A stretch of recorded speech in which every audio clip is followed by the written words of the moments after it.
Welcome back, everybody, to What Do You Know with Nick and Devin. I am Devin. And I'm Nick. Thanks for being here, everybody. Nick, I got another hot shot question for you. Hot shot question. Hot shot. I'm quite the hot shot. So you know how an episode or so ago, I was like, we had this whole discussion of I ask you questions that I already know the answer to. Yeah. And that you don't have any hobbies. You just stare at walls. Right. How could I forget? So my question, you don't like camping. Why don't you like camping? I like the idea of camping, like to be in nature, drinking with friends, fire, like that sort of thing. It's just like why do I want to sleep in a garbage bag on the ground? You know what I mean? Like I could have the exact. I just don't understand the. I don't understand the appeal. Like, what is it that you are getting out of it that like a hike would get you? You know what I mean? Like, why do you feel like you need to go out and like camp in the woods for a weekend? You know, be one with nature, reconnect to the world. Why does it take nature to do that? Why can't it just be a day trip? Why do you have to sleep in nature overnight? Oh, well, it doesn't want you there. Nature doesn't want you in its woods. Well, no, I think the sleeping part of it, the actual like camping overnight, is just I feel like that's more of like if I am at a part in the woods or in nature further away from where it would make sense to like go back to. Does that didn't make any sense? I didn't think so. But camping in and of itself is overnight tenting in the woods. Yeah. I don't understand. Why do you need to sleep in the woods? Well, if you venture, like if you hike far enough into the woods, and it wouldn't make sense to go back within the time span before dark happens. Why can't you plan that? You can. Called a day hike. I stand by what I said. Okay. What do you enjoy about camping? I mean, I love it for, like I said, just reconnecting to nature, getting away from people, from civilization, to see some sights that you normally wouldn't see on a well-beaten path. Fair. I'll give you that. I understand that, just not for me. Now, is it like because you don't like what could be out there in the woods, like when it's night and it's dark and you can't see what's out there, or is it just like the uncomfortable of sleeping in dirt? Yeah, like why am I sleeping in dirt? Like it's just dirty.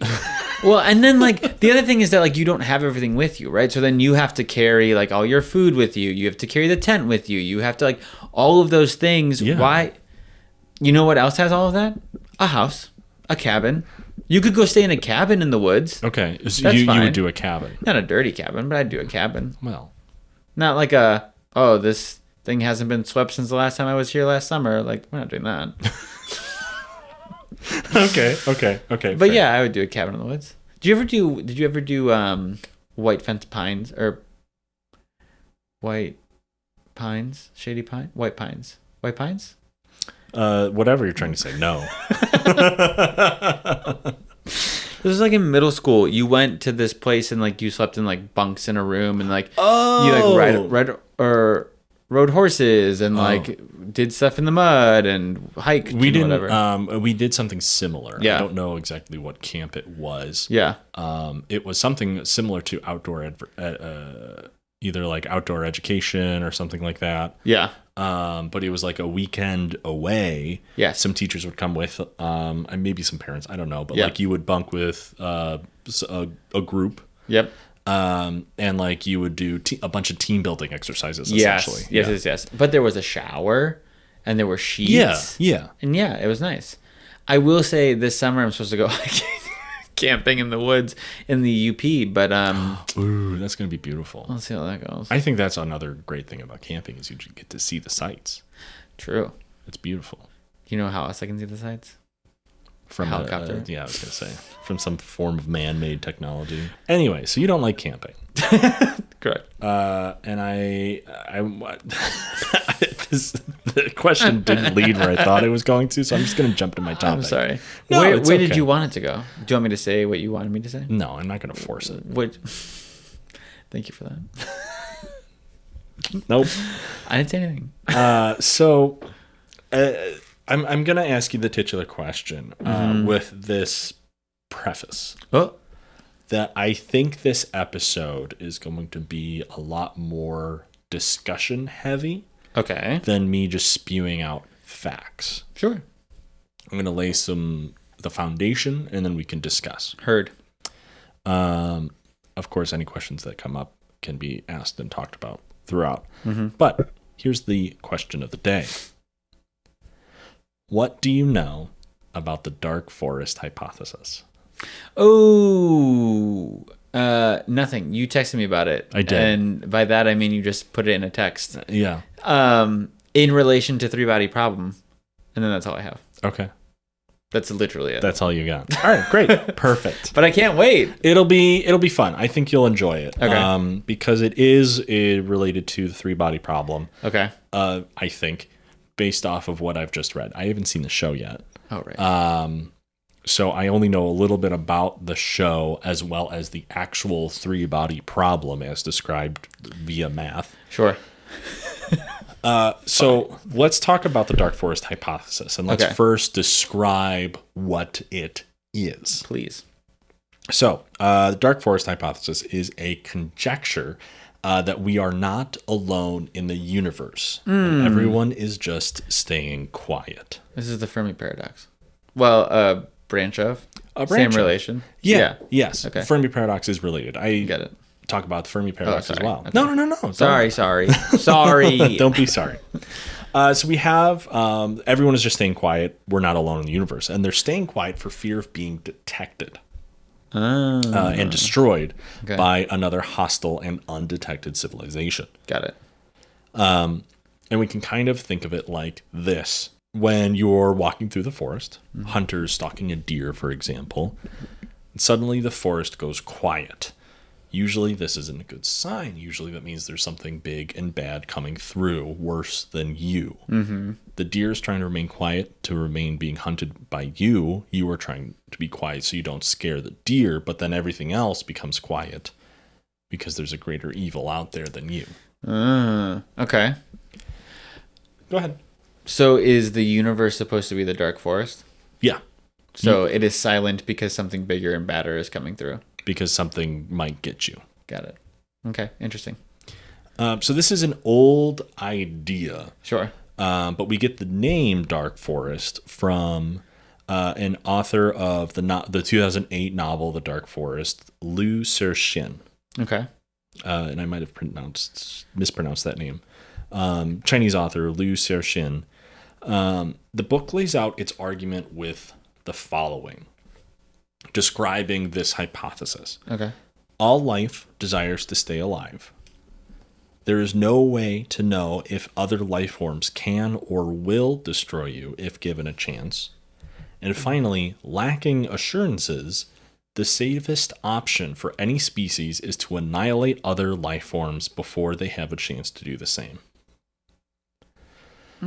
Okay. Yeah.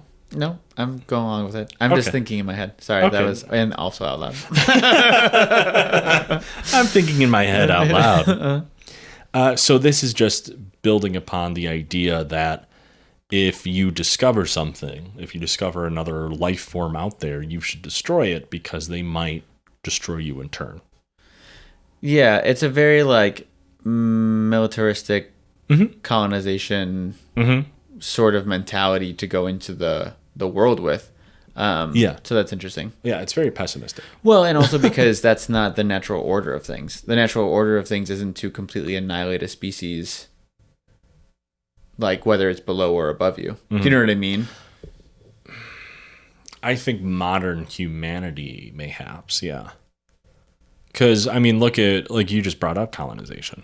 Sure, but even within colonization, it was never a complete annihilation. It was how do I, How do I utilize control these. you? Correct. It's not a matter of you are, because to annihilate something is fear of the superiority of that other, right? Fair. But if you feel superior to and they are inferior, then there is this assumption of control over them. Right. So that's that's why I'm like intrigued by his mindset into that. Right. That's it. Sorry. No, that's a great one. Also want you to kind of use like your philosophical brain about all of this and like all of your all the theoretical discussions that we talk about all the time. So digging into this hypothesis a little bit more, we kind of looking at what Lou had said and what the hypothesis says, we can assume that any advanced civilization will perceive other intelligent life as an inevitable threat. Kind of already stated that. Sure, yeah. They may not be spacefaring yet, but when they do, that could mean trouble for us. So we should preemptively destroy them. So before the threat becomes a threat, get rid of it. Okay. I know it's. You don't have to agree with. I know. I'm trying to stay open instead of just immediately attacking. So I'm waiting. Fair. So because of this potential threat, everyone else wants to remain undetected. So they may continue to advance and live. So don't broadcast yourself. Be quiet. Live. Because if you do become detected, you might die. Sure. And so this would potentially explain why the electromagnetic spectrum is relatively quiet and void of signs of extraterrestrial intelligence. The electromagnetic spectrum, of course, being the radio waves SETI uses to search for life and pretty much every other way we communicate. So SETI being the nonprofit organization searching for extraterrestrial intelligence. We talked about it in the SETI episode as well. And so like all of our communication that we use, television, radio, etc., is just being broadcasted out. Yeah. But like we haven't heard anything back on that spectrum. So the dark forest hypothesis is often used as one of the many possible explanations to the Fermi paradox, which you kind of briefly mentioned before. Now, this is the same Fermi of Fermi Lab outside of Batavia, Illinois, that we talked about during the particle accelerators, home of the Tevatron. And this is the same. Yes. I just imagine like a baseball team in Batavia is the Tevatrons. They just run around the bases really fast. Yeah. Until they collide and like 4 more baseball players are created. Exactly. Fermi Lab, which was named after Enrico Fermi, the same Fermi, renowned creator of the world's first nuclear reactor, the Chicago Pile 1. Yeah, baby. It all connects. It all connects. So for those of you who don't know, the Fermi paradox basically states, if life here, then why not there? Bare bones. Where is everybody? Exactly. Right. Similar to the ideas of atomism or atomism discussed in the SETI episode as well, there's such a likelihood of the existence of extraterrestrial life out there through things like the Drake equation, through just probability in math. Yep. Why is there such a lack of conclusive evidence? Why do we think why does it appear that we are alone? Right. We're broadcasting out there. Why isn't everyone else? Because everyone else might know that there's a bigger threat out there. Okay. So that's the Fermi paradox. And like that's the dark force hypothesis, like I said, kind of may be an answer to this paradox. And then we get into this show called The Three-Body Problem on Netflix. I have yet to see it or read the book of the same title, also written by Liu Cixin. But I've read the synopsis, and I think I understand that they... Have you seen it? Yeah, watch it. Okay. So I think what happens in it, correct me if I'm wrong, is that they make contact and are dealing with the consequences. Yeah, ultimately, yeah. Yeah. At a very base level, yes. I read the synopsis for. Yeah. And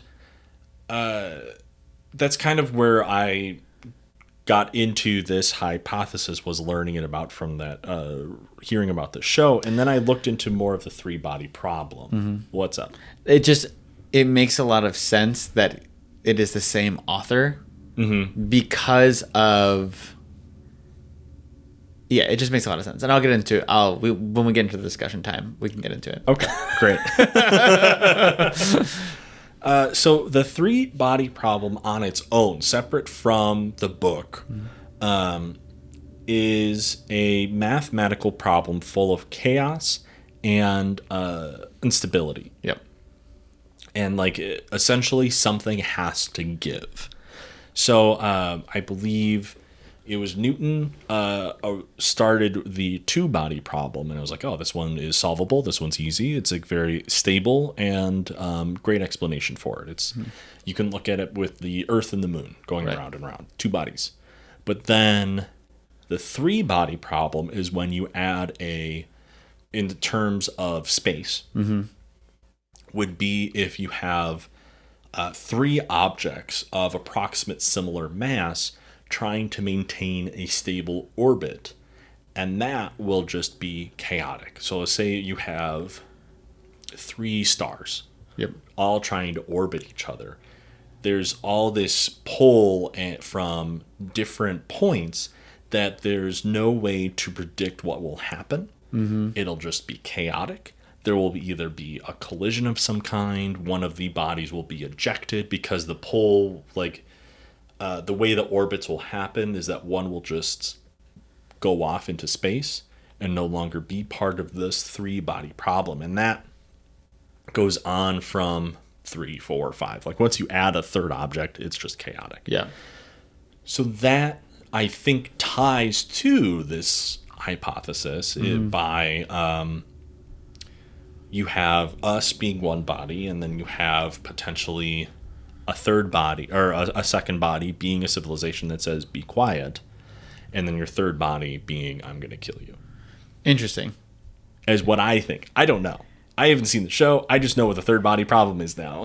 It's an interesting way to place it within the context of the show. Yeah. Spoiler for the people. Alert. Yeah, spoiler alert. If you haven't watched it and you're going to or whatever, just skip. I don't know. Skip ahead a couple Skip seconds. ahead. Yeah, see what happens. So basically what happens is, we make contact during, let's just say we make contact with an outside civilization, right? And it's during the Red Army in China. Okay. And so end up making contact, all of these things. Then years and years later, basically people don't know that we've made contact with a extraterrestrial life form called the Santi. The Santi then are able to manipulate and see our world because they create something called sophons, which are basically computers the size of a particle. And they can have an effect globally. Wow. So you can in the show, there's a point where the stars blink, and it's because these sophons are able to manipulate the perception of people, right? But they want to prepare Earth for their arrival, which will be in 400 years because they can't warp speed or jump, whatever, right? So they end up doing these video games where you put on this headset and you're able to see their world. And what they're doing is they're showing you that it's taking them so long to build a civilization because it's their Earth, right? Quote unquote, their planet, and then 2 suns. And so they keep on being thrown around in this 3-body problem. And there's no predictability to it, right? And it's kind of to show the empathy of why they're coming and all of those things, right? And so originally everyone's they just want to find a habitable planet to be able to settle and all of these things. But then they deem us as liars and they say basically, well, now we're just going to take over, kill you. Yeah. And what they want to do is destroy our science, because what they talk about is the fact that in the span of our time frame for technological advancement keeps on shortening. So we went from like, how much did we go from 1945 to 1995? Right. How much technology was, and then even from 1995 to 2025. Yeah. Right. How much technology have you been able to advance? Like, Yeah. it's going to take us 400 years to get there. By the time we get there, you will have advanced beyond us. And so if we kill your science, then we can come and we are still superior to you. And so they Right. do that through the Sophons. Yeah. So it's interesting when you say kind of their three-body problem is more of a astronomical, like actual physics kind of thing, right? That, with a that's space, the true three-body problem, right? But then you're kind of relating it to the relationship aspect within the narrative of this show / book, and I think that's really interesting.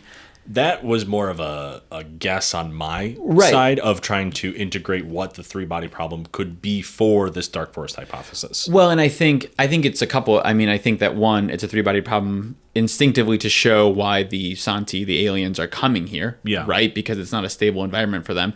But I think that your relationship kind of equivalency is interesting to think about as well, in the sense of you have three alternate bodies like trying to exist or pull within gravitational at the same time, right? Yeah. And the dark forest theory is interesting because the head of the division, which for some reason it's the British division, I was like, that wouldn't happen. America would absolutely just take over that, but whatever.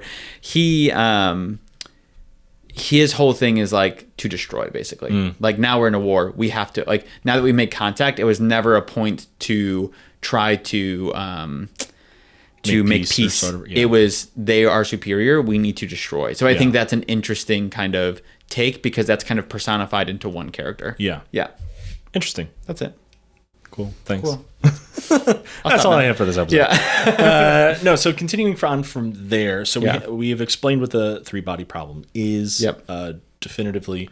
And from here, continuing on with the hypothesis, we have another example of it written by Greg Bear in 1987. His novel, The Forge of God. And he discusses the problem a little differently. One of the characters in his novel explains, quote, "We've been sitting in our tree chirping like foolish birds for over a century now, wondering why no other birds answered. The galactic skies are full of hawks, that's why. Planetisms that don't know enough to keep quiet get eaten," end quote. Okay. So it's just another way of being like, there are big baddies out there that could kill us if they hear us. I just like, my thing is, I just don't think that we're at a place where if that was the case, I don't understand why it wouldn't have happened at this point. Okay. Unless other civilizations are either not at our level of science and sophistication, or they are, but they haven't even reached the point of faster than the speed of light and things like that. So even if they we're so far away, I think, from others, that even if they did, it would take them so long to get here. Right. Yeah, that's fair.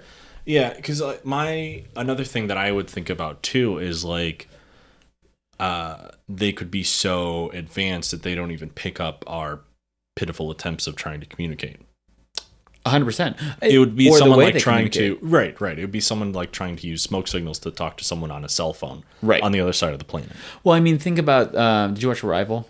Yeah. Okay. Think about Arrival. You have to like teach each other the basis of language. How do you communicate versus how I communicate, and how we learn from each other to be able to coexist together, right? And it could be the same thing with radio frequencies. They might not even be searching on our level.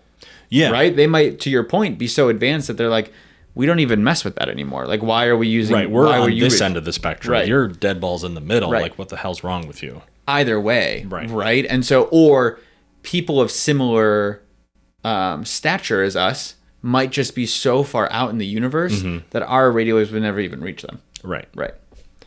So that's just another way to think about it as well. And then there's this other thing that I was a little bit confused about. But there's this thing called game theory that is that is, quote, "the study of mathematical models of strategic interactions among rational agents," end quote. Yes. So the dark forest hypothesis acts as a special case of game theory called the, quote, sequential and incomplete information game, end quote. Sure. So, like, game theory in itself is just used to study, like, social interactions, essentially. I'll parse it down that much. Yep. And then the dark forest hypothesis is a special case of it called the sequential and incomplete information game, where all players act in sequence and no one has all the available information. Right. So, like, I have a piece of information. You have a piece of information. I play my piece first. I make my move, thinking with only the knowledge that I have. And then you would make your move. And through these moves, we would reveal a little bit of information. But we both don't have all the information. Does that make sense? Totally. But your moves might not be visible to me. Right. Correct. I might not reveal any information to you based off of my move. Right. So, keeping that in mind, with this related to the dark forest hypothesis, the player of the game could potentially only have a few possible actions available to them. Destroy another civilization known to the player, broadcast and alert other civilizations of one existence, or do nothing, remain quiet and hidden. Yep. So it's attack, ask for help, or hide kind of deal. And I think I'm struggling, like, tying this all into one narrative, but it's just like I'm just trying to, like, dump out some information so we can talk about it. Does that make sense? Is that okay with everybody? Is that okay with you? I listening? think that's okay with the I group. heard you. Yeah. So we have all that information, and now, of course, there are other possible explanations as to why it's so quiet out there. Other explanations to answer the Fermi paradox. Life is indeed rare, and we're alone. There's a bottleneck, so to speak, of development where crossing over to intelligence is the choke point. Where if you have the shape of a bottle at the base, the fat end, you have a bunch of life, but only a few get through to being intelligent. Sure. And then there, of course, some believe that most civilizations don't last that long before blowing themselves up. So they get to a certain point of development and then, boop, they kill each other. Sure. And Homo sapiens have are only around for 300,000 years. Plenty of time. Young. Yeah, there's still plenty of time for us to blow each other up. Yeah. Just saying. Happen any day. Yeah. And then, of course, there's also the radio never gets invented for their society. So we're only sending out radio signals through the electromagnetic spectrum. Right. They might not have any technology to pick that up, or they just have a different form of technology to communicate, like we kind of talked about. So, like, other people talk about it too is that, like, well, we've been broadcasting our location for nearly a century now, just like Greg Bear said in his book, chirping for centuries by now. Right. Anyone within 100 light years of our planet should be hearing our call by now. Sure. They'll be getting episodes of I Love Lucy. So why haven't we heard a response? I mean, there are several Earth-like planets well within that radius of the 100 light years. The closest planet being Proxima Centauri B, which is only 4 light years away. Super close. Relatively super close. Yeah. I know what you mean. It's not a trip to the UP, but Right. But for galactic, on yes. a galactic scale, it's a stone's throw away. Right. So with all of that, that's all of the information I have presenting the dark forest hypothesis. Sure.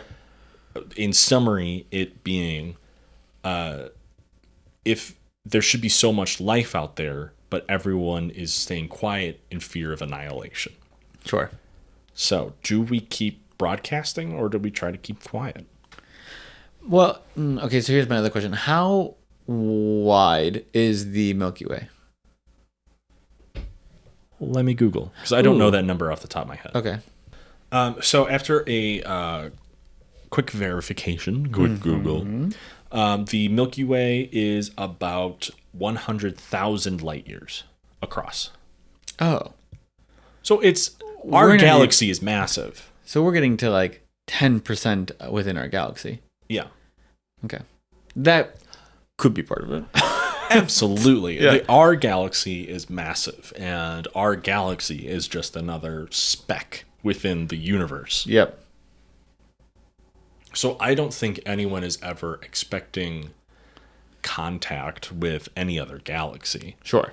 But even just within our galaxy alone, just within the Milky Way, shouldn't there be something? If there are somewhere between 100 and 400 billions of stars within the galaxy, and there are several Earth-like planets within our proximity,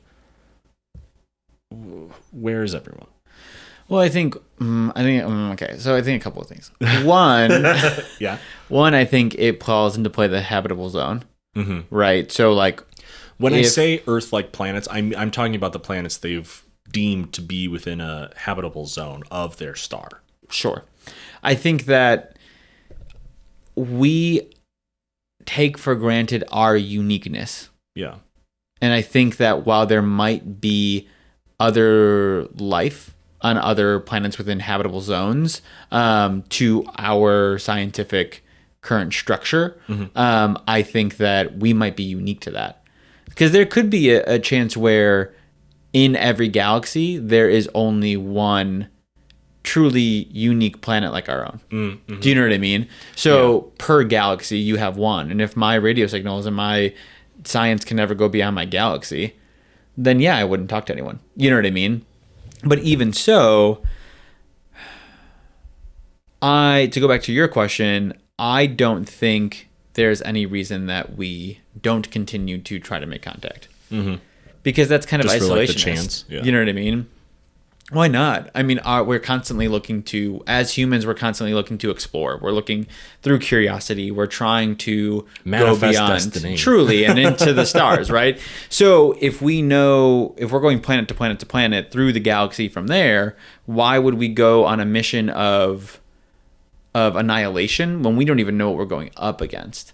Yeah. Right? I'm going into the dark forest blind with the intention that anything I come across, I'm going to battle, right? But if I come as a peacekeeping mission, completely different. You know what I mean? I think it's also your end result is also different. I understand the want for self-preservation and for like self-defense and making sure that we take care of Earth in a way and humanity, but also to just forge across the galaxy, not understanding where we're going in a mission of conquest doesn't quite track on that scale.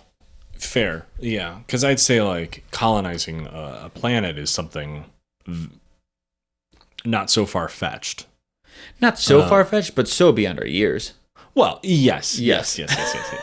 I'm not saying like it'll happen tomorrow. Right. But I think regardless if we make contact or not, I think I could see, well, I wouldn't, but I would guess that humanity would colonize Proxima Centauri B, you know? Sure. I could see that. And I also see that if there's no life forms on that planet. Right. You know, that's sure. Fine. My other thing is I could also see kind of the theory that, and I don't know if it has an actual kind of theorized name, but that we are such a young civilization that it's not that others are being quiet in the sense of there are bigger, badder things out there and, you know, the loud one gets eaten, but it's more so a fact of there's been an agreement that we can observe Earth and we can observe this young civilization, but we are not to interact with or disturb. Do you know what I mean? No, it's kind of like a caring cradle sort of thing. Yeah, that happens in a lot of different sci-fi stories. Right. Star Trek is big on that as well. And you like the advanced civilizations don't want to meddle in the affairs or uplift a civilization until they are check off some things on a list to see that they are ready. Correct. Well, and that also plays into the kind of confirmed, not confirmed aspect of extraterrestrial life interacting with Earth as we know today, right? Right. Because if you know about us, right, and you've been able to enter our airspace and you've been able to do all the things here, and the dark forest is accurate, then why wouldn't you be taking over the planet by this point? Yeah. Right? What are you waiting for at that point? Right? So it's almost and I don't think it's even a matter of like, we're buttering you up, right? Like it's not like a Hansel and Gretel situation, like, cause like, what are you waiting for us to get to the point of, are you waiting for more of us to be populated? Because we're not going in that right direction, but like, like it just, that doesn't track for me for the dark forest theory if we've already encountered intelligent life within our airspace. Right, because like even if you're not waiting for like a population limit, but like waiting for like if this alien civilization is like attempting to wait for us to hit a technological point, like why if you are so advanced to already meet us, then why would you want our inferior technology? Correct. Yeah, so I think that I understand where the author is coming from, in the sense of like the dark forest theory of like everyone staying quiet as to not be found or heard. Well, it's not just Lou. It's just a hypothesis that's been sure. Just saying in reference to in reference to that. But I think that it's just kind of one of those things where I just don't believe that.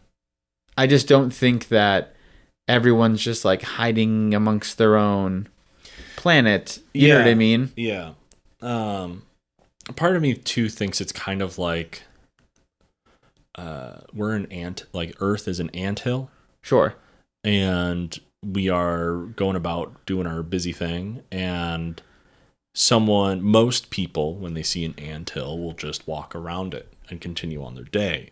There are a few bastards that'll take a magnifying glass and burn the anthill down or flood it or whatever, but the statistically, I'm going to guess, most people just walk around, won't disturb it. Sure. And maybe that's also kind of what's happening in space.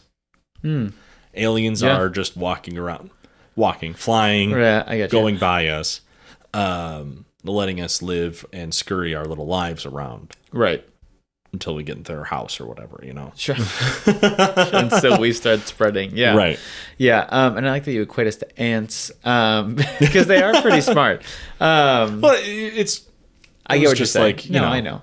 I'm not ridiculing you. I know. It was just the best. It was the best metaphor I could come up with, because we're not a hornet's nest. No. Yeah. So I think that it's an interesting theory. I think that it's an answer to the Fermi paradox. Yeah. I don't think it's the correct one. I don't think there's enough correct one that you personally think. I'm not saying that like you were definitively correct.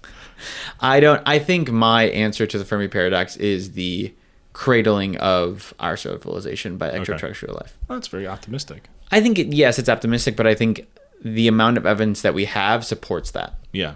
Do you know what I mean? I think that between interactions that we've seen or whatever's come out from the government, XYZ, all of those things, should we kind of take those as supporting documents? I think that supports that theory the most, as either they are staying away from our civilization and just observing from a truly kind of supportive reconnaissance sort of information. I don't want to get yelled at again. I'm sorry. Reconnaissance situation.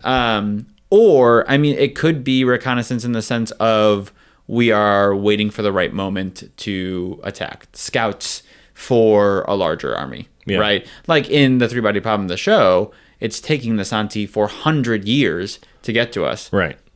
Could be a similar thing. They could have detected who we are and they've sent scouts ahead, right? Like, we don't know that. Yeah. But I like to be a little bit more optimistic that we're not being surveyed for annihilation. Fair.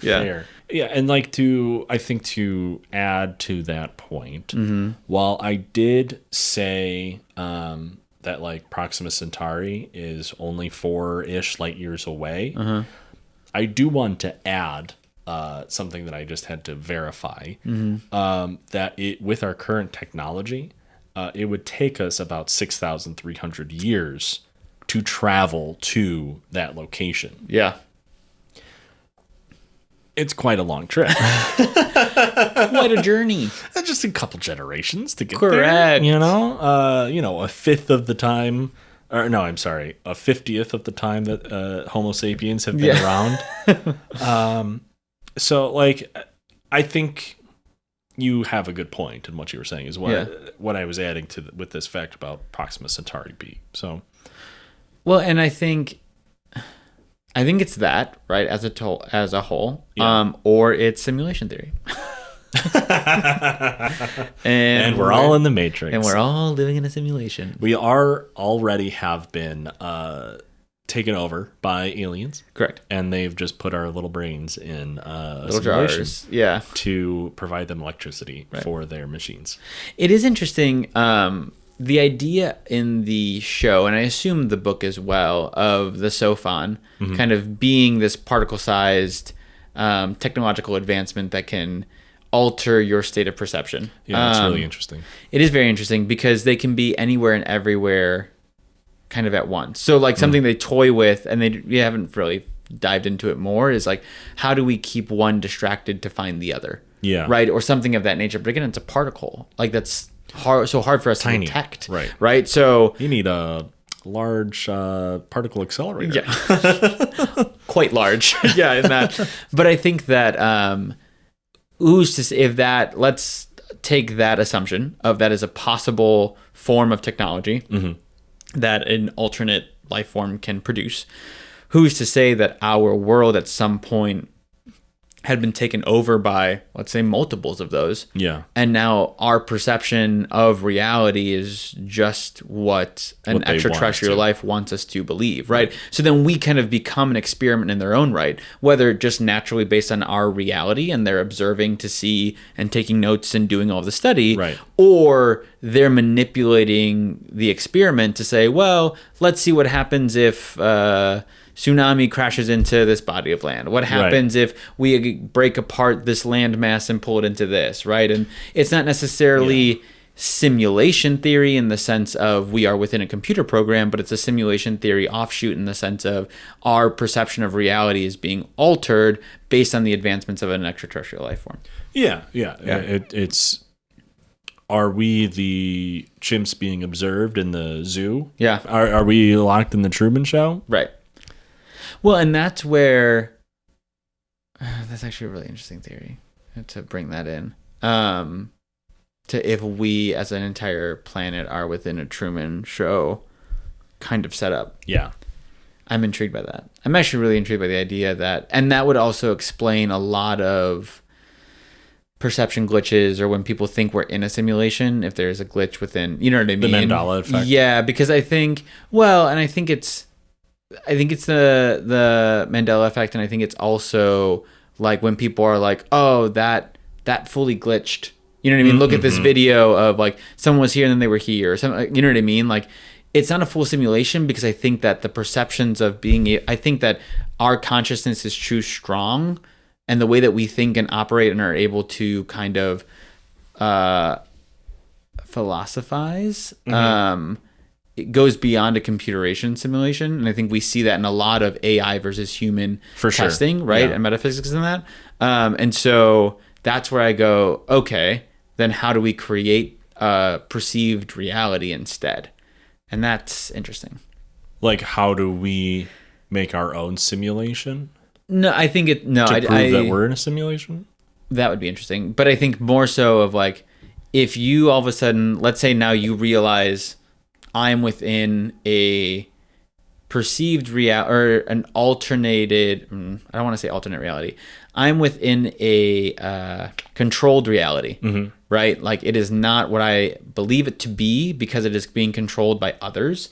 But I still exist I think therefore I am sort of situation, right? Okay, fair. How do you break out of that? And I think when you see those glitches and you see those little things, I think that's like your break in the system. But how do you prove that, right? Unless you get the source. Right. The source code. And then we need to find to get the source, we need to prove that we are actually being contacted by aliens, and that the aliens are out there. Correct. And that the dark forest hypothesis isn't true.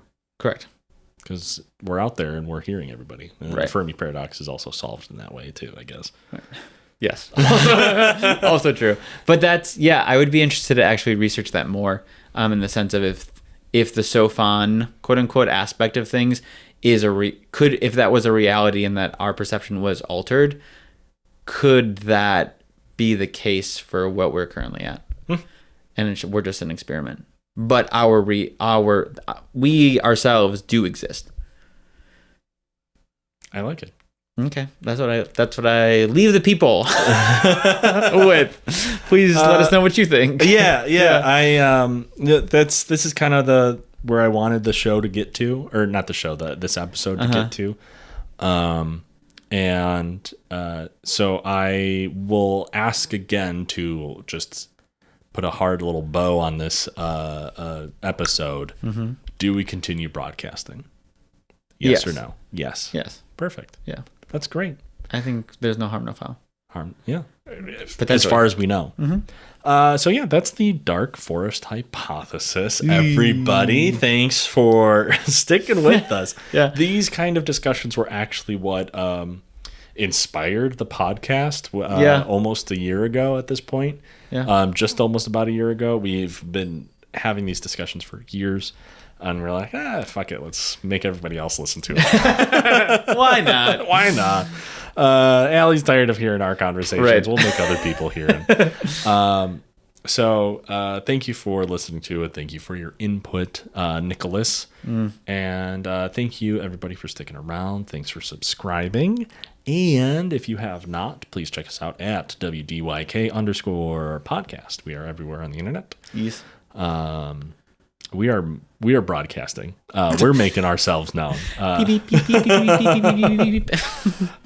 yeah, thanks, and we'll see you next time. Perfect. Thanks, y'all. Bye. Thanks. Bye.